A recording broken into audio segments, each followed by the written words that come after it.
Hola, somos estudiantes interesados en humanística, lingüística y ciencias de la educación. En esta ocasión les presentaremos el método gramática y traducción. ¿Y por qué es importante cuestionarse qué método es eficiente? ¿Qué técnicas podemos extraer de este método? Porque si bien este es el primer método tal vez como sociedad reconocido como humanidad, nuestros métodos modernos de hoy en día no son más que la sumatoria desde este que es el primero, gramática y traducción. También podemos decir que la lengua, el lenguaje están en constante evolución, al mismo hecho que sus métodos y técnicas de enseñanza igualmente están en evolución.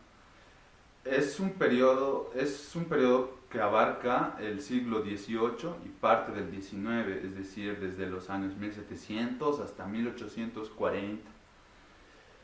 También podemos decir que existe mucha evidencia de la funcionalidad, de por qué funcionaba este tipo de método y por qué dejó de existir también al mismo tiempo.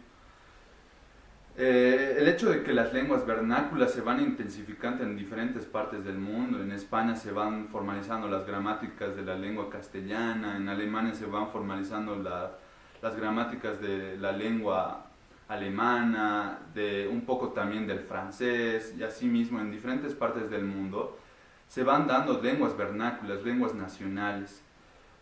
También por el hecho de que las lenguas clásicas estaban solo ya reservadas para espacios de altas cúpulas como la corte, como las universidades, como para solamente relaciones internacionales.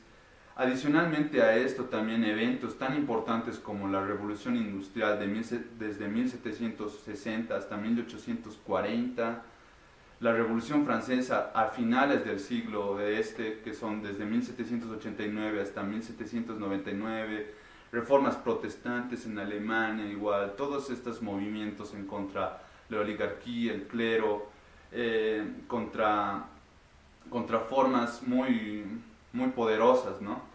Por el mismo hecho de que igual se estaban adueñando del conocimiento, de la lengua, el mismo hecho de que estas lenguas nacionales ya tenían mucha validez mismo en estas altas cúpulas, ya se usaba, porque estas personas ya podían expresar sus sentimientos y sus necesidades del lenguaje de mejor manera con estas lenguas nacionales, eran más completas.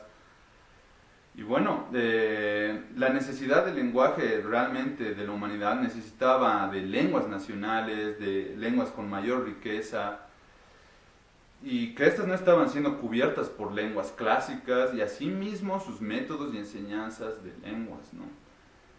Sin más que decir, mis compañeros van a seguir ahondando en el tema. Yo le paso el bolígrafo a Rocío. Siguiendo con la exposición, yo voy a explicar acerca de la base teórica de este método. La traducción de una lengua a la otra servía como técnica principal para explicar las nuevas palabras, las formas y las estructuras gramaticales y como vía óptima para llegar al dominio de la lengua en general. Vamos a denominar LE a la lengua extranjera y LM a la lengua materna. Para los seguidores de este método, la mejor vía para llegar de una oración a una lengua extranjera era comenzar con una oración en la lengua materna, analizar sus componentes gramaticales y encontrar sus equivalentes de estos en la lengua extranjera. Dicho análisis se hacía en términos de gramática de la lengua materna, a partir del principio erróneo de que todas las estructuras gramaticales son universales y pueden por tanto pasar de una lengua a otra. Las explicaciones se hacían en la lengua materna, desaprovechándose la oportunidad de desarrollar hábitos auditivos, orales y de estimular el pensamiento en la lengua extranjera. Pero aquí se exigía tremendamente de la memoria, pues había que recitar todos los patrones estructurales y aprender cientos de miles de palabras como oraciones no naturales y descontextualizadas, con el propósito de desarrollar habilidades. Mi siguiente compañera va a explicar acerca de los roles que se cumplen en este método. Continuando con el video, yo les voy a hablar un poco sobre lo que es el rol profesor-alumno. Los principales representantes de este método fueron Seidenstocker, Plotz, Ollendorff y Meidinger. Este método se aplica de la siguiente forma. El rol del profesor. Este actúa como autoridad superior, ya que conoce a detalle lo que son los manuales de gramática. Además, organiza y dirige a los alumnos para después, si es que existiera el caso, corregir los errores que estos tuvieran. El rol del estudiante. Este actúa de receptor pasivo de los conocimientos que le brinda el profesor.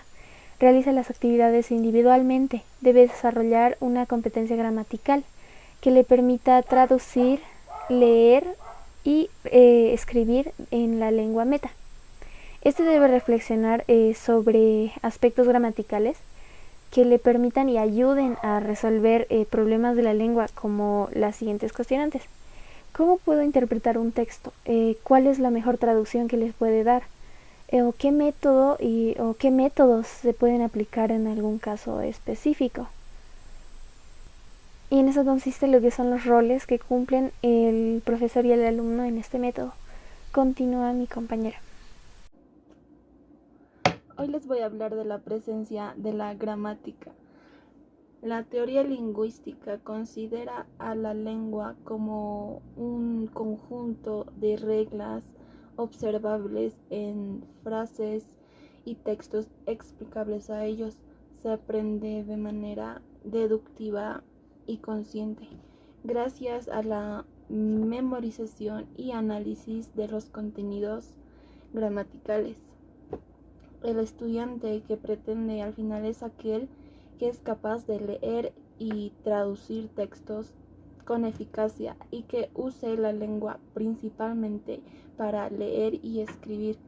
Las técnicas que utilizan son la memorización de reglas y de listas de vocabulario, traducción directa e inversa, explicaciones razonadas de la gramática y ejercicios de formación de frases.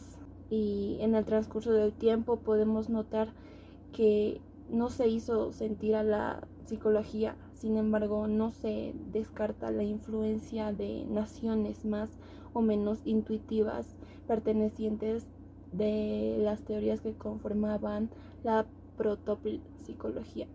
Sigue. Ahora les paso a mi compañera Keila. Resultados y conclusiones. En este método se presta atención a la asimilación de reglas gramaticales. Para ello se auxiliaba de la presentación de una regla, el estudio de una lista de vocabulario y la ejecución de ejercicios de traducción. El método no cuenta con una teoría lingüística explícita, razón por la cual se tiene una idea general de él, pero resulta difícil dibujarlo con precisión.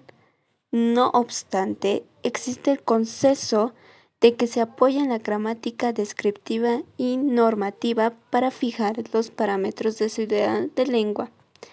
Es importante agregar que estas gramáticas responden a un registro escrito y a un estilo culto.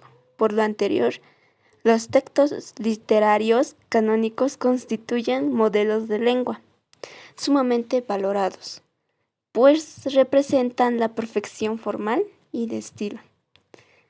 Muchas gracias por su atención. Será hasta otra oportunidad.